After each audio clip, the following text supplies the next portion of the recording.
Hello, this is Ruban Selvanayagam from Proxy Solvers, and welcome to another podcast. Today, I'm really pleased to be able to speak to David Sandeman of Essential Information Group.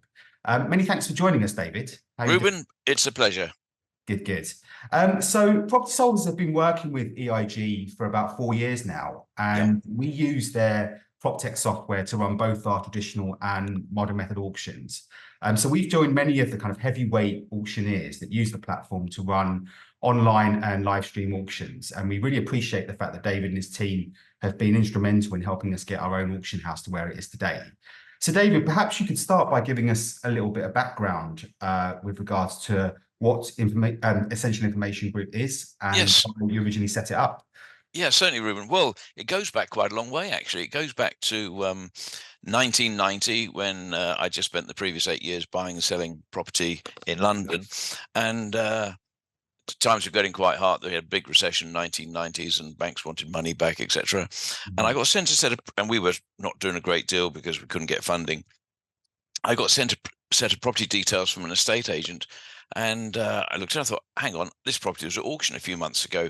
I went into the big cupboard we had in those days and pulled out all the catalogues, went through them all, and after about 2 hours, found the lot. Wow. Phoned the company up. I was intrigued to see why an estate agent was selling a property which had been in auction. And I phoned the auctioneer up. I said, you offered this lot back a few months ago. Could you tell me what happened to it? She said, no, we don't really keep details. I said, you must know what the sale price was.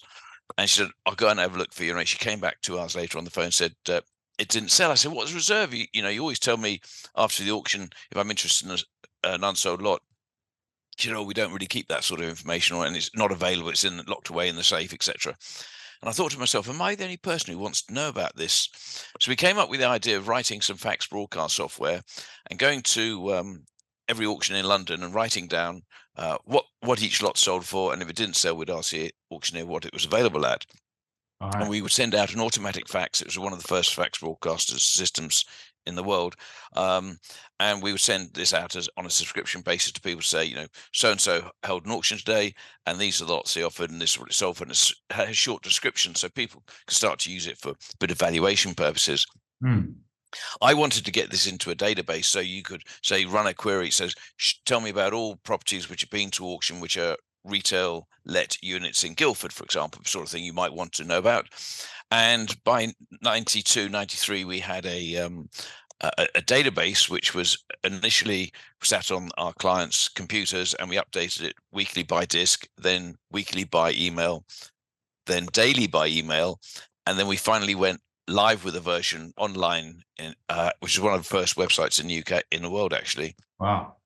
The Financial Times wrote an article not about us, but just I read in the FT then the day we went live that some journalist said there are over 30,000 websites on the internet already, and this number is set to grow. I thought, he's an astute chap, isn't he?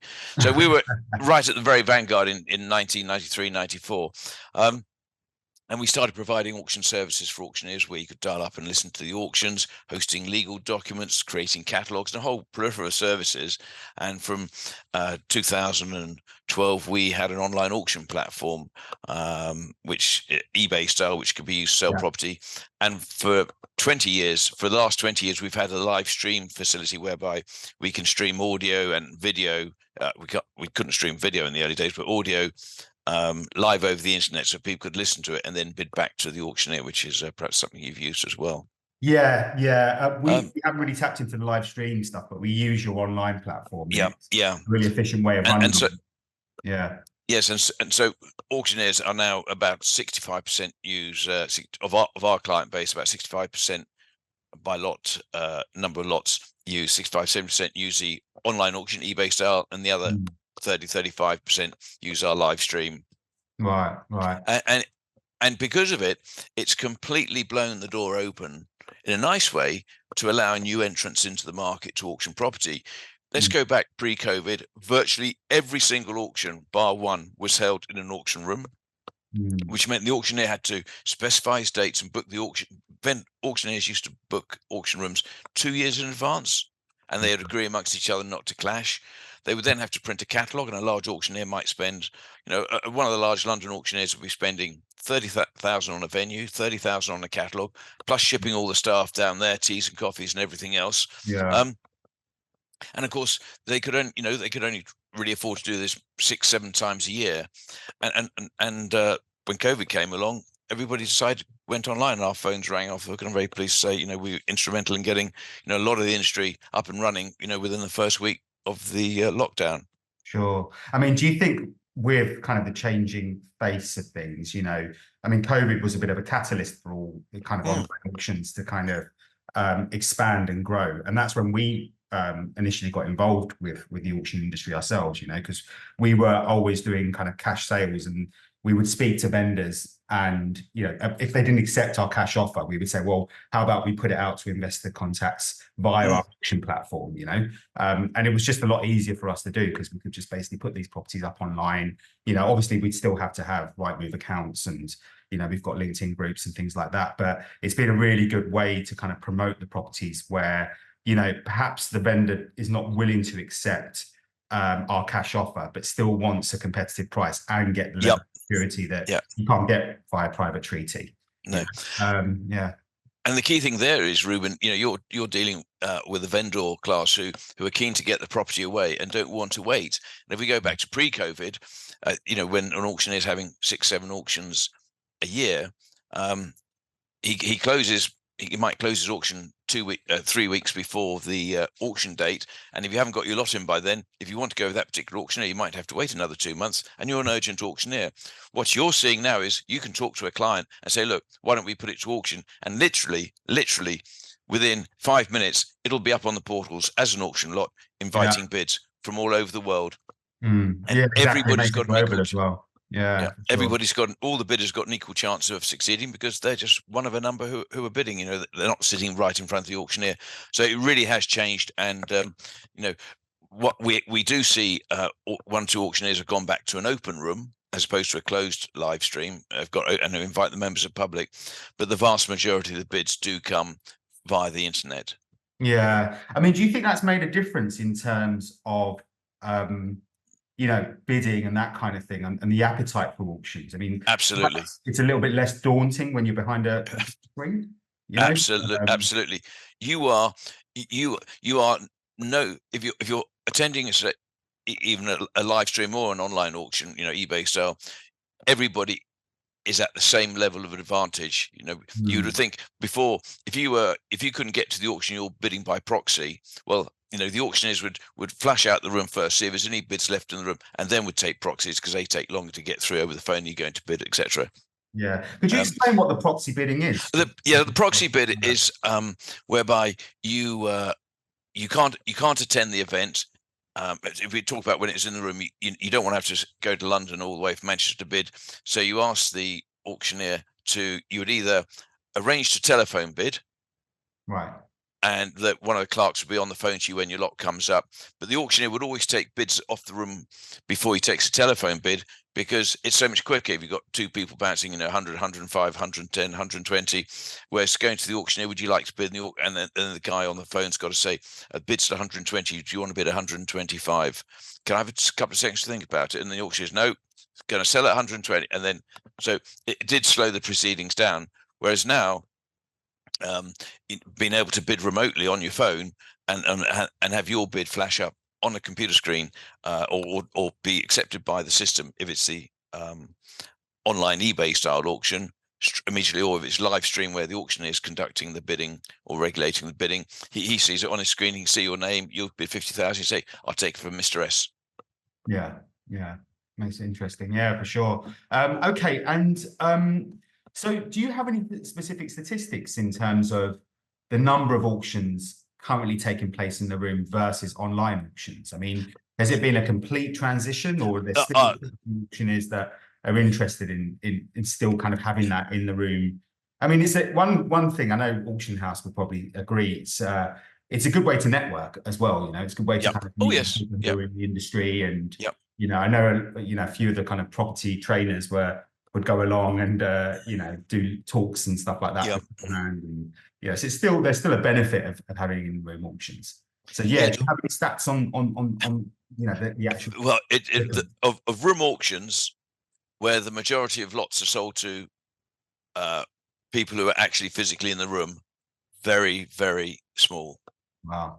So if you look at a major auction like Barnum Marcus, they offer 300 lots in one day, and they have a lovely venue in the New Connaught Rooms, and they invite bids via the internet and via the room, and the majority people do come to them and they enjoy it and they meet, and the auctioneer's got some people turn up and they can register there and then to bid, rather than having to pre-register if you want to do it online. And I know they get quite a few people which turn up on the spot, register, bid actually in the room, and then bid on a property. And had they had to do it online, they wouldn't have been ready to do it, so they get extra sales that way. But the vast majority of bids are for a live stream auction, where there's an auctioneer standing in front of a crowd of people, comes over the internet. Certainly with the larger auctions now in the provinces, we see a lot of sort of rural auctioneers who used to hold it above a pub, and they still do that, and people do turn up and network, but that's more at a local event. Yeah. I was following one the other day down in Bristol, and from what I could glean from the auctioneer, there's about 30 people in the room. There's quite a lot of chatter and humbug, so it had a nice auction atmosphere about it, but it becomes unmanageable, I think, when it gets large, too big. Yeah. But they, so that's taking bids from both internet bidders and live. And indeed, Bond Wolf, major player in Birmingham, was asked by quite a few vendors, look, we like using you, but we'd like you to hold a room auction. And I think it was last September, it may have been 2 Septembers ago, I think it was last September, they said, right, we're going back to the room, and they got their room ready, big room, and they stood up, and very quickly everybody came to see how busy it was, but by 11 o'clock the room had emptied out to a very large extent. And we run the bidding system for them, and we were asked by them what percentage of bids came from registered bidders in the room who were holding a paddle up, and they put it out on a so it's not me talking out of turn here, they put it out on a press release that 95% of the bids came in online. So whilst there was a lot of people standing in the room, only 5% of them were doing the bidding, as it were. Wow. So they may have left and jumped into their car and jumped on their phones or their... Well, it's just so easy over the phone, or on the tablet, and physically traveling, to somewhere like Birmingham and parking and all the rest of it, and getting stuck on the M42. When you sit in front of your TV watching telly and bidding on the lots. Yeah, it's interesting times for sure. It's quite amazing how things have changed in such a short time of short period. But yeah, so I would recommend that listeners subscribe to the newsletter that EIG releases. It comes out every month, and I was just having a look at your last one, and seems to be some interesting trends in the market, in terms of the number of lots being offered. I think it's up to 19.5% relative to last year. That's April, comparing April 2023 to 2024. So what kind of trends are you seeing in the market at the moment? You would say? Well, we are seeing a huge increase in the number of lots, and there's a couple of reasons for that. One is that being online, and you run an online platform, and it was incredibly easy for you to get on board and hold an auction. Imagine if you'd had to find a venue, find an auctioneer, arrange for the cups of tea, print a catalogue and everything else. It would have been a nightmare for you. Now you just plug into our software and you're holding an auction. So we've seen a huge increase in the number of estate agents, property companies who want to hold their own auctions. And we facilitate that. So that's one reason we've seen an increase. The other is, I think that where a property doesn't sell, it's very easy for you to go to it and say, right, it didn't sell in the sale held on the 20th of May, so let's put it in the 10th on the auction we're going to have on the 5th of June with a lower guide price, and the auction's listed again. It's another lot. Do you think so? The recycling of lots, more open to auctions as well? Sorry to interrupt there, David, but do you think sellers are a bit more amenable to the idea of auctioning? Why do you think that is? Because it's perhaps come a little bit more. I think access to the market. Again, if I go back to pre-COVID, if you had your favorite auctioneer, you might have just missed a deadline. You've got to wait another 2 months. Now you can go and see what the other, you can watch online what auctioneers are doing, virtually all of them, and decide which one you're going to go with, and get it placed immediately if it didn't sell, and run it round, and just I think the ease of access. There's always an auction happening in your area in the next 2 weeks, which you could put the properties into, with this growth we've seen in the number of auctioneers holding them. Yeah, for sure. And I guess it's more people are aware about, how auctions are a more secure way of doing it. Like for us, we spend a lot of time explaining the process about of auctioning your property, and how, trying to dispel some of the myths with regards to, how auctions are perceived. A lot of people kind of look at them as, okay, I'm only going to put my property up at auction if there's a problem, but that's not always the case, right? No. Properties that, particularly at the moment, there's a lot of landlords that are selling up. Yes. They're quite open to auctions because they kind of think to themselves, well, it's just a quick, hassle-free way of doing it, and they're probably facing a number of different financial obligations. High interest payments, tax bills resulting from Section 24. So they just think to themselves, right, I'll stick it up at auction. Maybe I'll have to take a bit of hit relative to what I would achieve on the open market, but I'm still going to get the property sold. In terms of bidding, it's pretty obvious that we are still in a buyer's market at the moment. But what kind of advice would you give to people who are thinking about buying at auction? Obviously buying at auction. Yeah. Like obviously the auction legal pack is something that needs to be checked. But would you have any other tips? Well, yes, and I'd like to sort of drill down into that. First of all, you've got to realise that when the hammer falls on your bid, in most cases, you have entered a binding contract that you will pay 10% of the hammer price there and then as a deposit, and complete the contract generally within 30 days. And if you don't, and the vendor suffers financial loss because you didn't comply with the terms of the contract to which you agreed, you could be sued for the balance. So it's a misnomer to think you could just lose your deposit. Say somebody bid 100, and they bought it, and they paid over the £10,000 deposit, which they're contractually bound to do. If the vendor then put it to auction and sold it for, say, £80,000, you could pay the balance of 20. Right. So you are bidding to buy, not just to have a ticket to go and have a look at the inside of it. Yeah, it was. It's really. A couple of years back, we had a buyer that won the auction and then refused to pay the deposit. I think you called him a Wriggly buyer. I think that was the term you used. You do get a lot of wrigglers, yeah. Yeah, so in that situation, it's very rare. Of all the auctions we've run, and we've run a lot of them over the years. It's very rare for that to occur.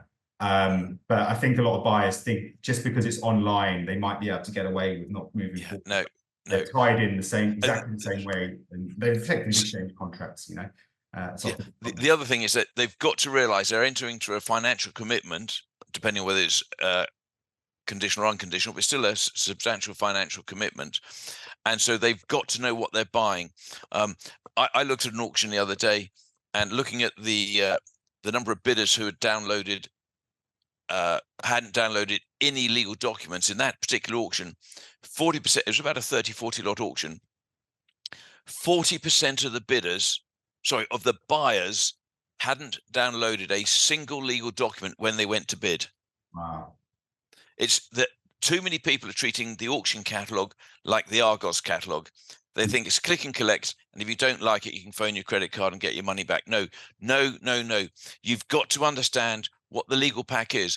And a lot of people say to me, well, I've read the legal pack. Yes, they might have read the legal pack, but have they read the most important document in the legal pack?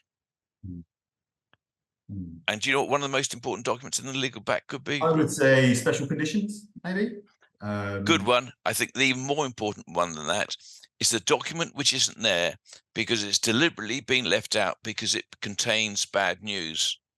Right. A typical example is you buy a leasehold flat, you're looking at a leasehold flat, and it's in a block with 5 other flats. If there aren't 3 years management charges, there could be a reason that there is no sinking fund in place, there is no management procedure in place. And if that's not forthcoming, you could just be putting your head into a big noose and getting somebody out of trouble.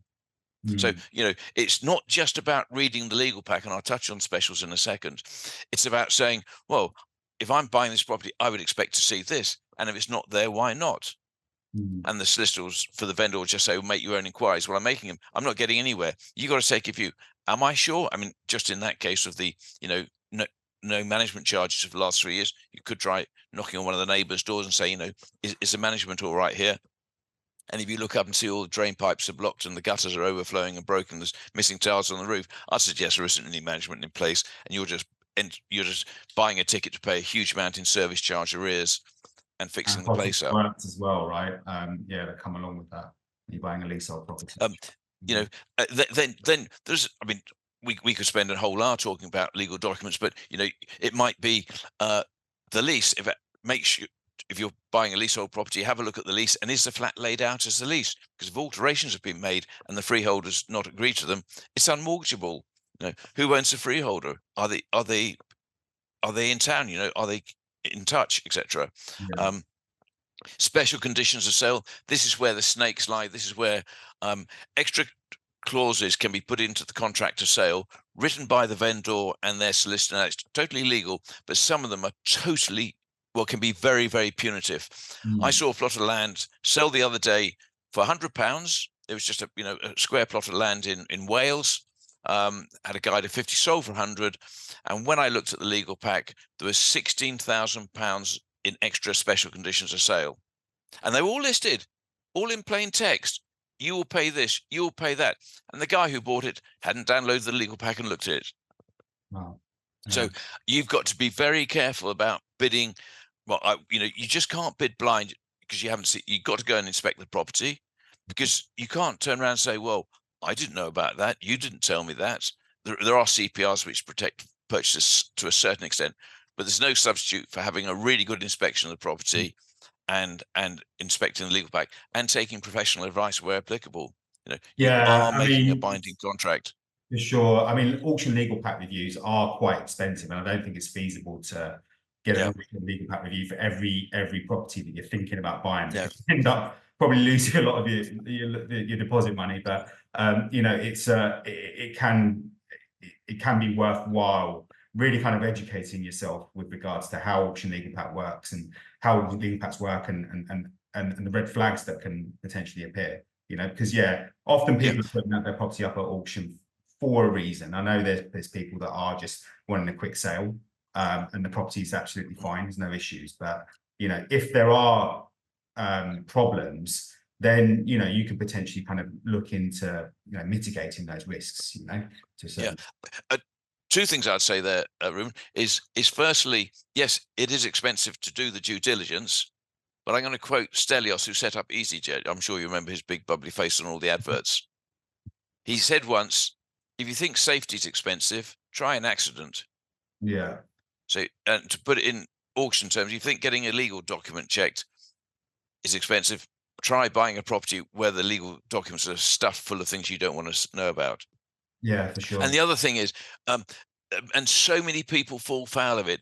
They see on Rightmove guide price 50 grand, and they think, cool, that's cheap. I'm going to go and bid on that.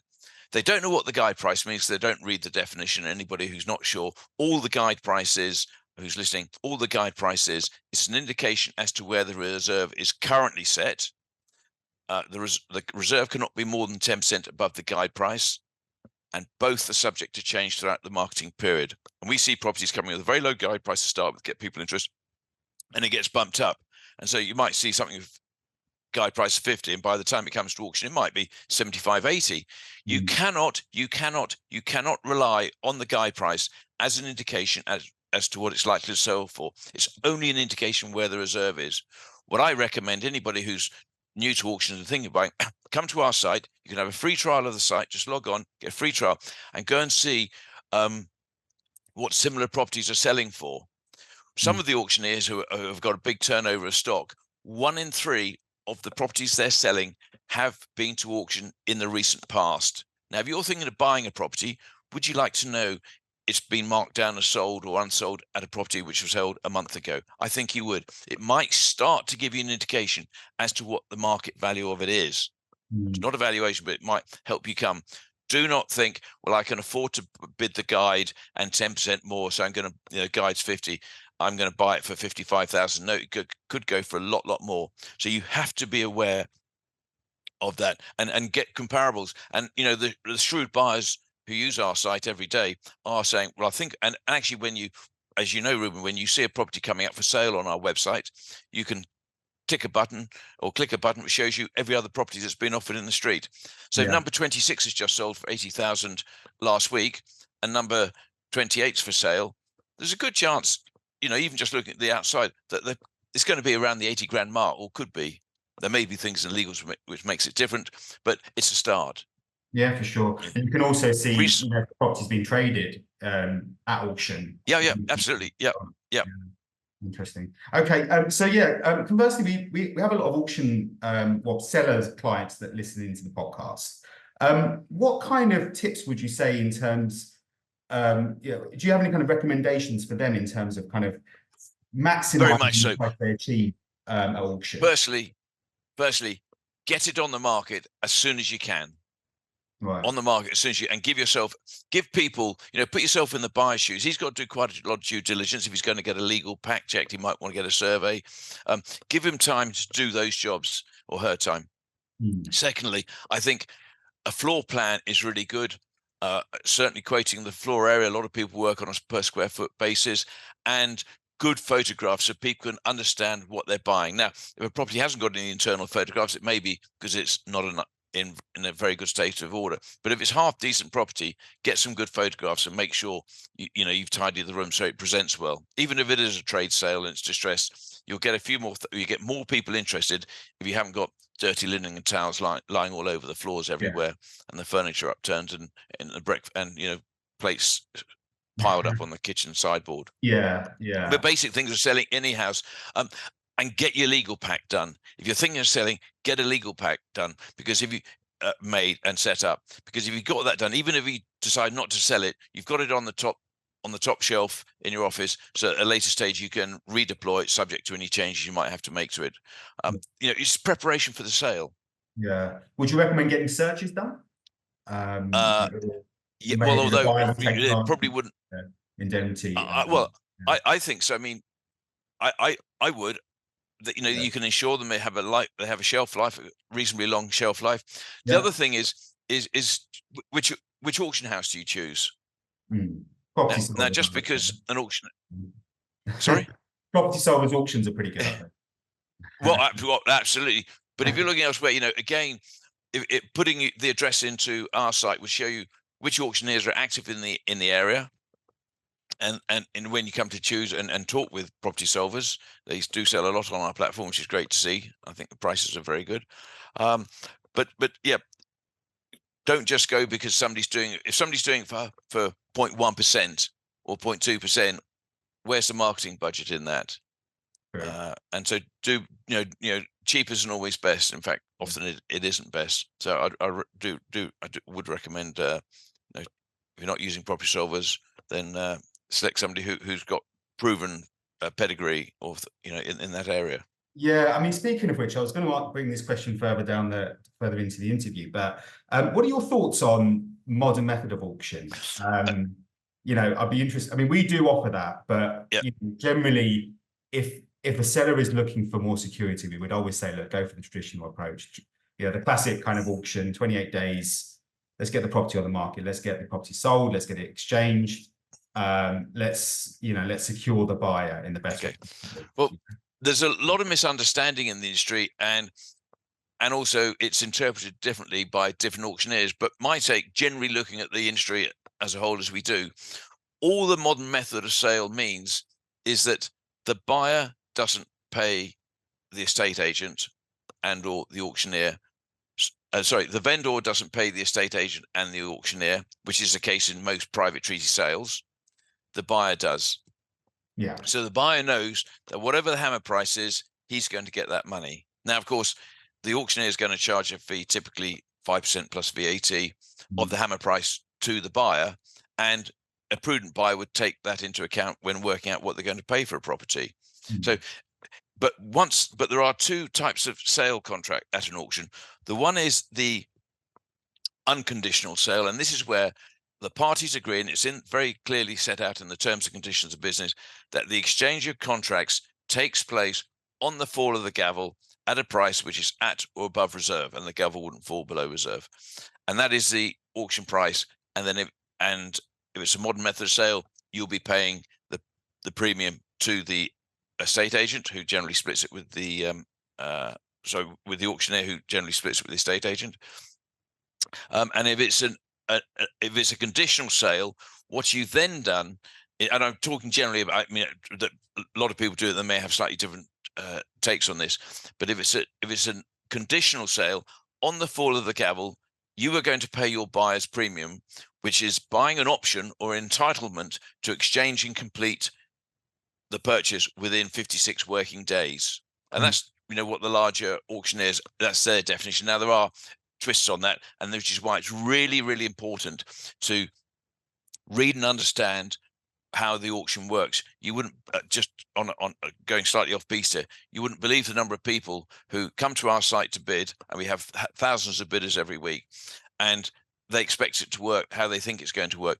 It's a really good idea, if you're bidding online, to read and understand the bidding guide, that you understand how the process works. But coming back to the conditional and unconditional, it does vary. Auctioneers' definitions that does vary across the country when I read the various bits, but it is generally an unconditional is exchange on the fall of the gavel, and a conditional is you're buying the option. And in both cases, the majority of modern method of auctioneer people, the vendor doesn't pay a fee, the buyer is paying the fee to the auctioneer and the estate agent. Yeah, I mean, and the modern method auction fees are quite high, and you're right in saying that a lot of buyers don't realise about the fee, and I think it does affect the property sell for, because 5% is a good chunk of the property, especially if you're buying down south. Plus VAT. Plus VAT, yeah, and I think as well, there's a lot of kind of tax implications and that kind of thing is what need to be looked into with that as well, so it's an interesting area. And I think the way we describe it at Property Solvers is it's a cross between an estate agency sale and an auction sale, but if you really want that level of security, the traditional auction is the best way to go. But at the moment we're kind of, because it's a buyer's market, we're having to price it around kind of 85 to 90% of the market value, in order to get that level of interest that you need, so if someone's looking for the full market value, private treaty is the best way to go. But if it's unconditional, if it's a conditional auction, then yes, the buyer's exposure to paying out money is limited to the buyer's premium, because you could walk away from it and say, look, I've paid my 10 grand, but I've decided I'm not going to go ahead and complete it, or he can go and complete it. And whilst completion's got to be within 56 days, I have seen these push out, and certainly some of the larger players, it's a bit the more... 56 days doesn't start to run until a contract and papers have been given to the buyer. So again, you really must read the supporting documentation around how the auction works, and they're all slightly different. Yeah, for sure, definitely. Just going back to what you were talking about with regards to sellers. Obviously, we're speaking to a lot of landlord sellers at the moment. So people that just often own the property in their personal names. Perhaps they've built a portfolio over the last 15 years, and they just want to sell because being a landlord is just not easy at the moment. What recommendations would you have to them with regards to selling at auction? Perhaps if they've got a sitting tenant, or they've got kind of issues with the property. What kind of tips would you suggest? Well, the CPRs now, with consumer protection regulations, state that, certainly from the agency point of view, if there's something wrong with the property, you are under duty to disclose it, and failure to do so could end up with you being in difficulties. But I think getting the property ready for sale, if it's got a landlord in, I'd certainly want to see in the legal pack details of the tenancy. The name will be redacted when tenancy started, maybe the rent received history. If you're buying an investment property, you're buying it for the money coming in, and the place has got arrears and is very irregular on paying the rent, is important. Yeah. and just make the property look as good as you can for the Yeah. sale. Yeah, exactly. Yeah. I mean, if there is and be sensible. Yeah. Sorry, David. Yeah. Got to be sensible with the reserve, and the guide price. Yeah. Yeah. So Absolutely. there is a risk that it might just sell on reserve, but the lower the guide price, the more the number of people who are going to be interested in are, because they'll think, well, I'll go and buy it's an oven ready investment. If you've got a tenant who is presentable, pays his rent on time, been there 2 years, got no intention of moving because he works in the office next door, well, that's a great tenant to have paying the rent. Mm-hmm. Yeah, could you talk a little bit more about the CPR checks? I mean, we were recently speaking with Tina Walsh from the National Association of Property Sourcing Agents, and we spoke to you, David, last year with regards to the extra checks that are being undertaken by HMRC with regards to auctioneers and auction houses, with regards to buyer checks and seller checks. So yeah. Why do you think that it's being clamped down on more? Why do you think that's happening? Well, it very, very simply, the sums of money involved in property transactions are, by the very nature, substantial to very substantial. And if you can get money to go from into a solicitor and then out to another solicitor and then to somebody else, because it's gone through 2 solicitors, it's deemed to be clean, and they're really keen, and they'll come down really heavily on people who don't go along with this to do it. They want to know that everybody involved in the transaction, as far as can be reasonably assessed by an estate agent stroke auctioneer, given their limited knowledge about money laundering and the ability to check police records, NCA records, to make sure they're doing what they can to prevent money laundering. So what they'll be looking to do is basically who's bidding. It starts off with the bidder. Somebody's going to bid. They got to know who they are, where the money's coming from, and I'll give you an example of that in a second. Who's going to be the buyer? Again, where is the money coming from? The buyer? Is it a corporate structure? And if it is a corporate structure, who are the directors? Who are the ultimate beneficial owners who control or own more than 25% of the shares? And so you could have 4 people who do that. And the auctioneer has to. I was with an auctioneer yesterday for lunch, major auctioneer, and they did very thorough checks on bidders, buyers, company directors, and they checked over 12,000 people in a year. They got a team of 4 full-time just checking bidders, buyers, fund providers, and when the money's coming from overseas, then they probably won't get the checks done in time for the auction. Yeah. And but politically exposed persons and sanctions, kind of stuff as well, right? And of course, the MLR are such that you can't do business with these people. Oh yeah. Or you got to put a SAR in and wait for guidance.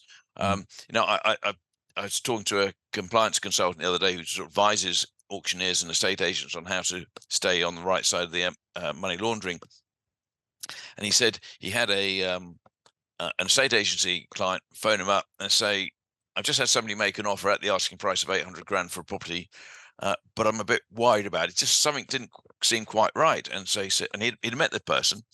He said, well, get a bank statement, that's a place to get a bank statement. He's got a bank statement, and there was £95,000 in it, so it was plenty for the deposit. He said, no, get 6 months worth of bank statements. And when the agent saw those and showed them to David, what he saw was, one, a significant sum of money had come in from Russia, and secondly, the guy who was bidding was getting a monthly payment from the DHSS. Does that smell of money laundering? Just a bit. So the bank account he had seen, the balance, chit out of the cash machine showed he had 90 grand in, but it's where it come from, and that's a live example. So they will be doing those checks. Yeah. Well, it's interesting to see how it all kind of plays out, because you would imagine that the auction sector is kind of ripe for that kind of activity to happen, right? So it's probably good that it is, these kind of checks and balances. Yeah, and where the auction sector differs from the private treaty, with the private treaty, the deal doesn't go ahead until the ducks are in the line. There's no date. With the auction date, there's a very hard date on when on which the auctioneer and the vendor want to make the contract. Yeah, for sure. So that can present a difficulty, if it's not in place, and it is a struggle to get the money laundering in place. Okay. As you personally know. Yeah. We went through the whole process last year with all the checks and everything, and had to jump through quite a few hoops. But yeah, I'm glad we went through it all anyway. So because the man with the bowler hat will come knocking. Yeah. And he might give you 4 hours notice, and then it's a fairly uncomfortable visit if you haven't got all Yeah. your ducks in the line and Exactly. case files. Yeah, all your and all your training in place. Exactly. Exactly. Okay, so yeah, drawing things to a close. What would you say is the future for Essential Information Group, and what you do in the open space? What kind of plans have you got in the pipeline? I think the auction method is great way of selling property, so I'd like to see that expand, and we're talking to estate agents who are sort of wedded just to private treaty, and showing them how with using our services and sort of templates, they can very easily hold online auctions for the stock which they think might be suitable for auction. That's great growth, and we got more and more people interested in auctioneering and coming to use our website to see what's coming up for sale. And perhaps I didn't say a great deal about our website, but we've got the details of virtually every property sold over the last 30 years at auction. That's over 1.1 million lots. It's searchable by address, property type, and price, etc. And we list virtually every property coming to auction in the future. And you can say you want to know about, as I do, houses coming up in RH1 and RH2. As soon as one hits our database, I get an email to tell me, as you would with any sort of listing service. Yeah, so we're exactly. often called the right move of the auction world, and we're just developing that all the time. That's great. Yeah, I mean, it's great the way you kind of collate or aggregate all the kind of auctions that are happening in a particular area. So if you're buying, out of area, or you're looking at a specific part of the country, yep. You can get those alerts similar to what you get with Rightmove and Zoopla. That's really good. And with regards to how people can find out more about what you guys do, what your website, and you're on LinkedIn and that kind of thing as well. Yes, LinkedIn, or if they want to contact me directly, my email address is David S at EI Group, that's letter I group.co.uk, or visit our website at eigroup.co.uk, and we've got a contact button, and have a look around. You can set up an auto trial to see what the site is, or give me a call by dialing the number there. Brilliant. I'm glad to chat with anybody listening, and thank you for taking the time out to do so. Brilliant, David. Well, thanks a lot for your time. Really appreciate it. It's been a really interesting chat, and look forward to continuing to work with you. Lovely. Cheers, Ruben. Thanks a lot. Take care. Thanks. Bye-bye. Bye.